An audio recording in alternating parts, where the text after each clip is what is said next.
कहियो चला 10 दिन हो गए केनहू तो रुपया के आवागमन न लौक। हमरा दिमाग में एकेगो बात अलग है, लड़का बा एगो बुर्बक बनबो का ओकरे तले चले बारी, ओकरे शादी के बात क के बियाह करावे के बा। ई बा नीमन घर के धनिक मनिक घर के बा, लेकिन एक घर बा फूस के, बुझले। बाप एक रुपया कुलंडा बना के रखले बा, ठीक नु। तो करे के का बा, झूठ साच बोल के इतना देतवा उतना देतवा शादी फिट कर देवे के बा। उन्हें से हमने कुछ लड़कियों वाला से मिल जाता और कुछ एकरो से ठग लिया। हमने के काम धंधा चकाचक बियाह करा देवे के, बुझला। चला आज हमने पहले लड़का के देख लिया और तब आगे के बात हुई। हम लड़की वाला से क्लियर कर ले बारी कि जैसे होके बियाह कराइए देवे के बा, ठीक बा। तब और कोनो दिक्कत नहीं है, इस सब बात कहूँ काना फूसी न हो के चाहिए, ये बात हमनी में गुप्त रहे के चाहिए, ठीक बा। चला चला चला ये घर बा। हाँ पेप्सी प्रसाद बारा हो पेप्सी प्रसाद बारा हो के बा? हम अगुआ फेकुराम, हमर चला दया राम अगुआ बानी। आई बैठी आई बैठी।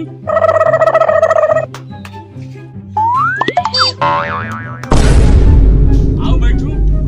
बुढ़वा अपने तो बैठ गलो कुर्सी पर, साला हमने ला रख ले पीढ़ी। चल का करबा, बैठल जा। चल हमने के पैसा कमाला से मतलब बा। कहू ना गरम पियम के ठंडा पिए। अरे बंगाई ना रउआ जे मन बा। अब वो ले आओ उम्र सारी बाबू, हमरा ना इनका बा। हाय लुल्लट जल के पानी। हमरा कहे के मतलब कि नल जल के पानी। ओ अच्छा।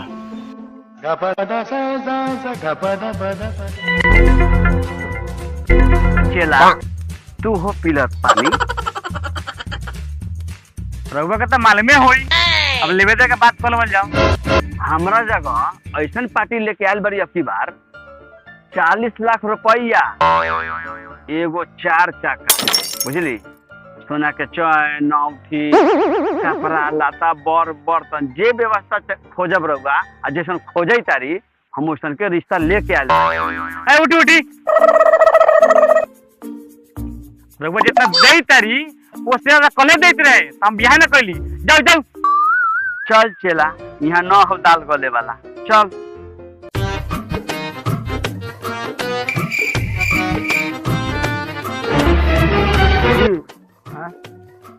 बुढ़वा के पकलंडुआ बेटवा है। हाँ चल एकरे के पटिया चटिया के सेटिंग करा देवे के बाद चलता।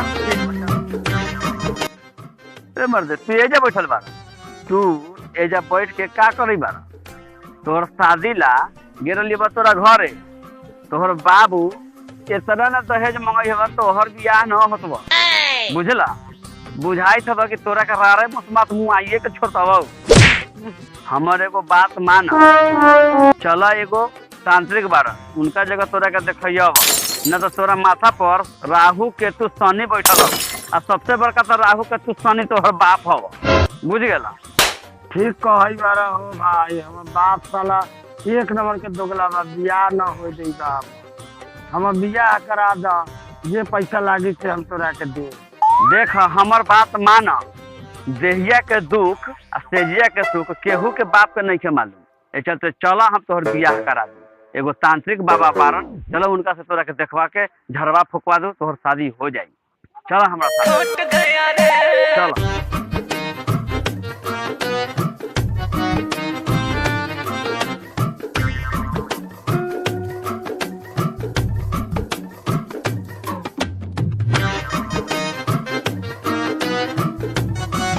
चला बाबा के पास आ गेला, बैठा, सारा समस्या का समाधान हो जाएगा, तोहर बियाह हो जाए। बैठा। उम्र सारी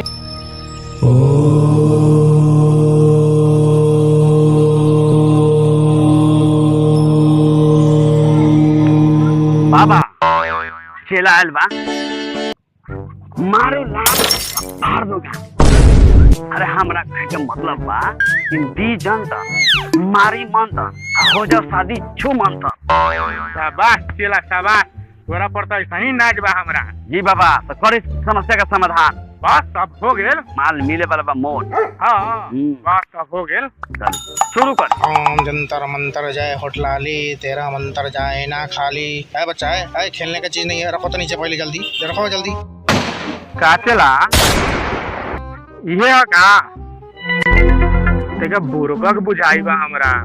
तब ही तो करावे के करो। माल पत्र बा एकरा लंग, मोट फूल अंडा के व्यवस्था बा एकरा पास। हाँ अच्छा ठीक बा, होई होई होई। आइला बउआ। ओम अच्छा कोई बात ना, ला बउआ मुट्ठी बाना। ओम भुर। अच्छा कोई बात ना, फिर लो मुट्ठी बाना। लागई भाई साला हमरे के पागल करी का दो। क्या खिला कैसन पगलंडू आदमी के लेके आयल हो। गुरुजी ई त पकलंडू बरले बा, एकर बाबू एक नंबर के चकलंडू बा। रुपया वाला बा, एकर शादी हमनी करा दे हम तो कुछ मोट रुपया कमा ले हम बुझल गेल। अच्छा ठीक बा, ए चलते एक से कमाई का बुर्बक बा, बर्दाश्त करी। हम मारी मंतर और दी जंतर एकरा के। चला बुझाई भाई ऐसा ना मानी। हां तो लगाओ 200 रुपए। लागई बा अपना देवी के बुलावे के होई, बुलाओ आ दो चार मुक्का से सरियावे के होई।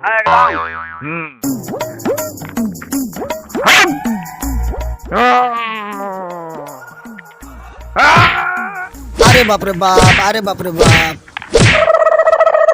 चला जी गुरुदेव। हम तो झाड़िए देली, लेकिन जो तोरा के देले बारी, अच्छा उनमें से।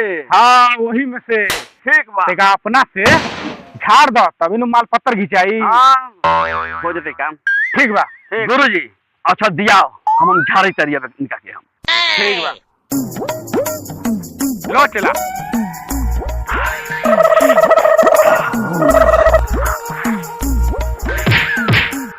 जय श्री बाबू करके माता कमला बाबू केवल मसीह सतवनी अम्बे जगत में महारानी कुलदेवता घर चिंता बंद छपन 12 माँ विष्णु माँ चंडी माँ भवानी माँ दुर्गा माँ का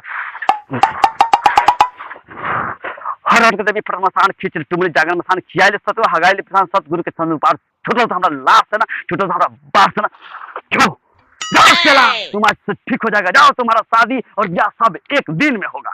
जाओ। अब बाबा हम ठीक हो गए, अब हमार बियाह करा जाओ। तुम ठीक है बच्चा, लाओ अपना हाथ दिखाओ।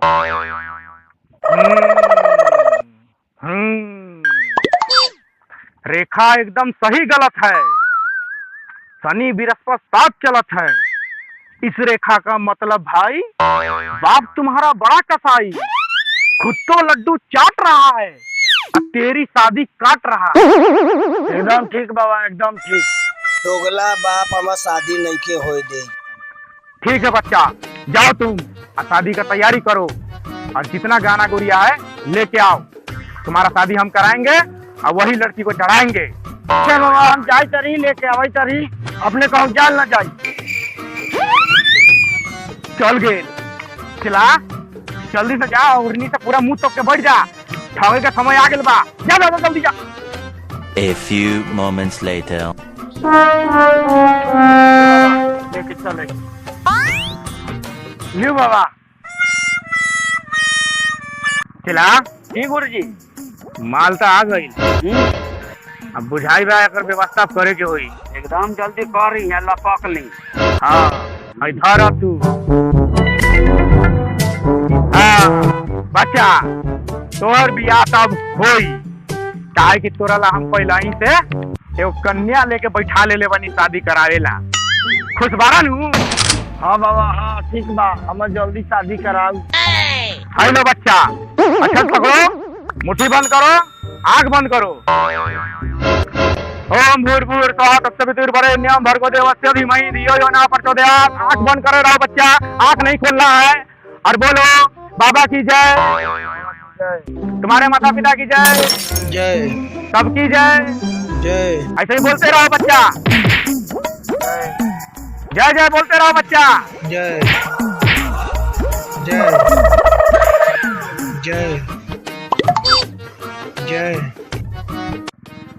बाबा बाबा बाबा बोले ना बाबा खोलू बाबा बाबा बाबा बोले ना बाबा कुछो आँख खोले ले